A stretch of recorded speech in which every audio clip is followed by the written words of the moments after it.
کیسے ممکن ہے کہ حضور کا مقصد بعثت پایہ تکمیل کو نہ پہنچے اور قیامت آ جائے، دنیا ختم ہو جائے؟ ناممکن۔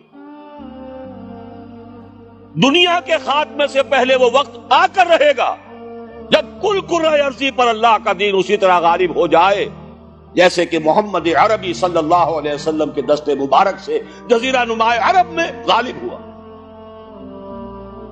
اگر نہیں ہوتا تو تکمیل نہیں ہوئی۔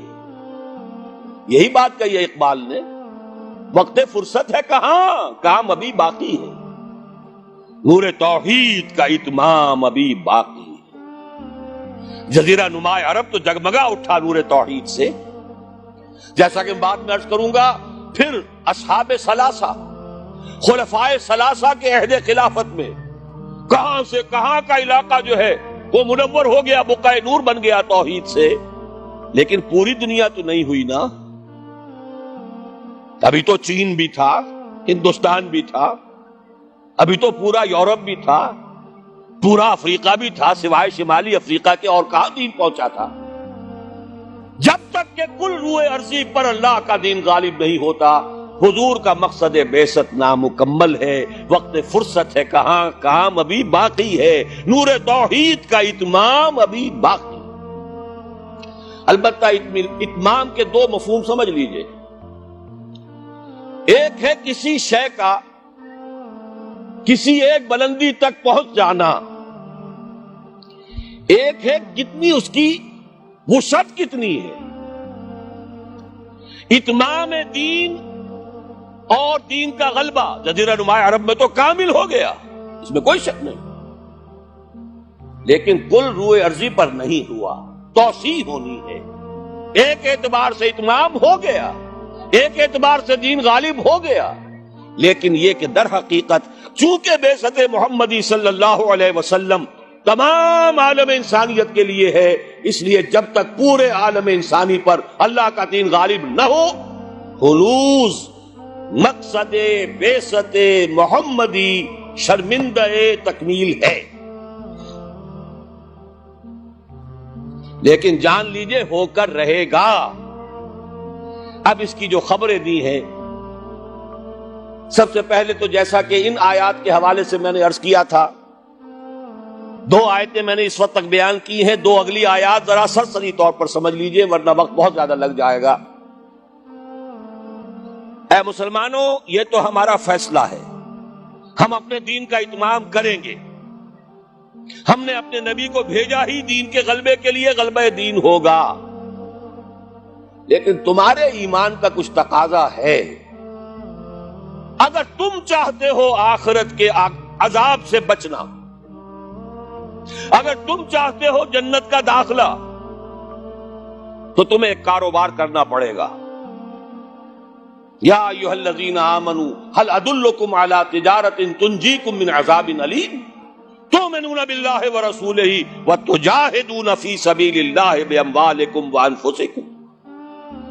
ایمان رکھو جیسا کہ ایمان کا حق ہے، اور جہاد کرو اللہ کی راہ میں، کھپا دو اس میں اپنی جانیں بھی اور اپنے مال بھی۔ یہ تقاضا ہے اہل ایمان سے۔ مشیت اذنی ہے، بعثت مقصد محمدی اپنی جگہ ہے صلی اللہ علیہ وسلم، لیکن جانیں کھپائیں صحابہ نے، سختیاں جھیلی صحابہ نے، قربانیاں دی حضور نے بھی اور صحابہ نے بھی۔ محمد رسول اللہ والذین معہ،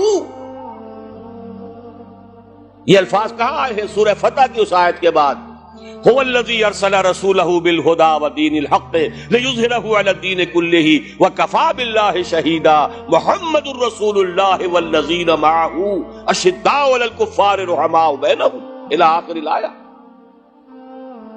البتہ اس کے بعد فرمایا مسلمانوں، چونکہ یہ سورت نازل ہوئی ہے غزوہ احزاب کے بعد،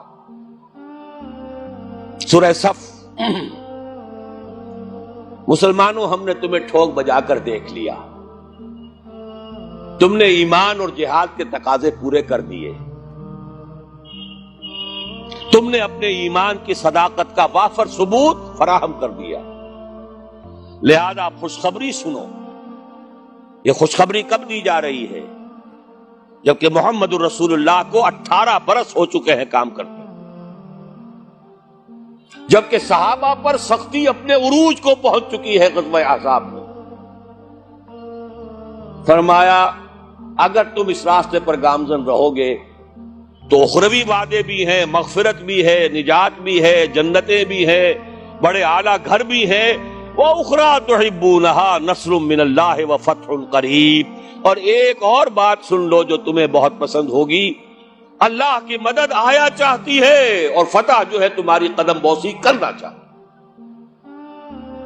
یہی وجہ ہے کہ غزوہ احزاب کے بعد حضور نے فرما دیا تھا صلی اللہ علیہ وسلم، لَن يَغْزُوكُمْ قُرَيْشٌ بَعْدَ عَامِكُمْ هَٰذَا وَلَٰكِنَّكُمْ تَغْزُونَهُمْ۔ مسلمانوں، قریش میں اب جان نہیں ہے، وہ دوبارہ کبھی تم پر چڑھائی کر کے نہیں آ سکیں گے، بس ختم۔ یہ آخری مرحلہ تھا۔ جیسے حضور کے اوپر جو شدائد اور جو سختیاں تھیں، اس کا کلائمیکس یوم طائف ہے، اسی طرح صحابہ کرام پر من حیث الجماعت امتحان کے بعد امتحان، امتحان کے بعد امتحان۔ وَلَنَبْلُوَنَّكُمْ بِشَيْءٍ مِّنَ الْخَوْفِ وَالْجُوعِ وَنَقْصٍ مِّنَ الْأَمْوَالِ وَالْأَنفُسِ وَالثَّمَرَاتِ، لیکن یہ فینومینا پہنچ چکے اپنے نقطہ عروج کو غزوہ احزاب میں۔ کئی کئی دن کے فاقے بھوک کا یہ عالم، 12,000 کا لشکر، چھوٹی سی بستی، جیسے صحرا میں چراغ روشن ہو اور آندھیاں آ رہی ہو بجھانے کے لیے۔ امتحان انتہائی شدید۔ ثابت قدم ہے محمد الرسول اللہ والذین معہ، اخری تحبونہا نصر من اللہ وفتح قریب وبشر المومنین۔ اے نبی، اہل ایمان کو بشارت دے دیجئے، تمہاری سختیوں کا دور اب ختم ہوگا، اب فتح تمہارے قدم چومے گی۔ یہی بشر المومنین پر عمل کر کے حضور نے فرمایا لن تغزوکم قریش بعد عامکم ھذا، مسلمانوں اب قریش تم پر چڑھائی کر کے نہیں آ سکتے، وَلَٰكِنَّكُمْ تَغْزُونَهُمْ، بلکہ اب تمہاری طرف سے انیشیٹو ہوگا، اب تم چڑھائی کرو گے۔ اب یہی مضمون ہے جو سورہ نور کی اس آیت میں ہے، قاری صاحب سے بھی آپ نے سن لی، چونکہ سورہ نور بھی غزوہ احزاب کے بعد نازل ہوئی ہے۔ سن 5 ہجری میں غزوہ احزاب، سن 5 ہجری میں سورہ احزاب کا نزول، سن 5 کے آخر میں یا 6 کے شروع میں سورہ نور کی نزول۔ وعد اللہ الذین آمنوا منکم وعملوا الصالحات، یہ وہی جو ایک آیت چھوٹی آئی ہے سورہ صف میں، اسی کی وضاحت ہے۔ وَأُخْرَى تُحِبُّونَهَا نَصْرٌ مِّنَ اللَّهِ وَفَتْحٌ قَرِيبٌ، اسی کی وضاحت ہو رہی ہے۔ ایک بات کو 3 اسلوبوں میں بیان کیا جا رہا ہے، دل جوئی کے لیے، تشفی کے لیے، اطمینان دلانے کے لیے۔ وعد اللہ الذین آمنوا منکم وعملوا الصالحات، اللہ کا وعدہ ہے پختہ مسلمانوں تم میں سے جنہوں نے ایمان اور عمل صالح کا حق ادا کر دیا۔ اور یہیں سے یہ بات سمجھ لیجئے کہ عمل صالح کا سب سے بڑا اطلاق جہاد فی سبیل اللہ پر، نوافل پر نہیں ہے۔ سورہ صف میں کیا فرمایا؟ اگر چاہتے ہو جہنم سے چھٹکارا، تؤمنون باللہ ورسولہ وتجاہدون فی سبیل اللہ باموالکم وانفسکم، اسی کی وضاحت کر رہی ہے یہ آیت نمبر 55 سورہ نور کی۔ وعد اللہ الذین آمنوا منکم وعملوا الصالحات، تو عمل صالح سے مراد کیا ہے؟ تقابل کیجئے، القرآن یفسر بعضہ بعضا، مراد ہے جہاد فی سبیل۔ اے مسلمانوں، تم نے ایمان اور جہاد کا جو حق ادا کر دیا، اب 3 وعدے ہیں ہمارے، لَيَسْتَخْلِفَنَّهُمْ فِي الْأَرْضِ كَمَا اسْتَخْلَفَ الَّذِينَ مِنْ قَبْلِهِمْ، لازماً انہیں خلافت عطا کریں گے زمین میں جیسے کہ ان سے پہلوں کو خلافت عطا کی تھی۔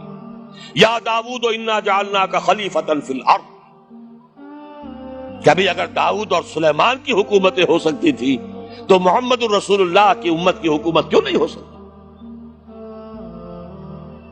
لَيَسْتَخْلِفَنَّهُمْ فِي الْأَرْضِ كَمَا اسْتَخْلَفَ الَّذِينَ مِنْ قَبْلِهِمْ وَلَيُمَكِّنَنَّ لَهُمْ دِينَهُمُ الَّذِي ارْتَضَىٰ لَهُمْ، اور جو دین کے اللہ نے تمہارے لیے پسند کر لیا ہے اب اس کو تمکن عطا کرے گا، غلبہ عطا کرے گا۔ یہ دین غالب رہنے کے لیے آیا ہے، مغلوب رہنے کے لیے نہیں۔ الحق یعلو ولا یعلی علیہ، حق کو حق پہنچتا ہے کہ سر بلند ہو، نہ یہ کہ پامال کر دیا جائے۔ تیسرا وعدہ وَلَيُبَدِّلَنَّهُم مِّن بَعْدِ خَوْفِهِمْ أَمْنًا، اب تک تو تم پر خوف کی کیفیت طاری تھی، پھر نہ قریش چڑھ کے آ جائیں، غطفان نہ آ جائیں۔ حدیثوں میں، سیرت میں آپ نے پڑھا ہوگا، رات رات بھر پہرے رہتے تھے، ذرا شور ہوتا تھا منافقین جو ہے لے اٹھتے تھے، پھر حملہ ہو رہا ہے بھائی، پھر حملہ ہو رہا ہے، ہر وقت ایک خوف کی کیفیت۔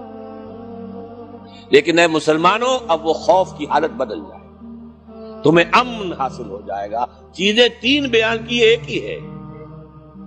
جب تمہیں حکومت مل جائے گی، تمہارا دین خود بخود غالب ہو گیا، یا جب اللہ کا دین غالب ہوگا حکومت خود بخود تمہارے ہاتھ میں ہوگی، اور پھر اب ڈر کس کا؟ اب چین ہوگا، سکون ہوگا، اطمینان ہوگا، امن ہوگا۔ یعبدوننی، اور پھر وہ میری بندگی کریں گے جیسے کہ بندگی کا حق ہے۔ ایک ہے انفرادی بندگی، ایک ہے اجتماعی بندگی۔ اجتماعی بندگی جب تک نہیں ہے، انفرادی بندگی عبادت ناقص ہے۔ نماز میں ہم نے کہہ دیا ایاک نعبد و ایاک نستعین، باہر جا کر کسی اور کے قانون کی پیروی کر رہے ہیں۔ ہمارے ملک میں کسی اور کا قانون چل رہا ہے، اللہ کی کتاب سے کوئی سروکار نہیں۔ سارا معاشی نظام یا نقد کے سود پر یا زمین کے سود پر، بغاوت ہی بغاوت، ظاہر الفساد فی البر والبحر۔ ہاں، مسجدوں میں نمازیں پڑھ لو، رمضان میں روزے رکھ لو، انفرادی عبادت تو تمہاری ہو رہی ہے، اجتماعی طور پر تو تم اللہ کے باغی ہو،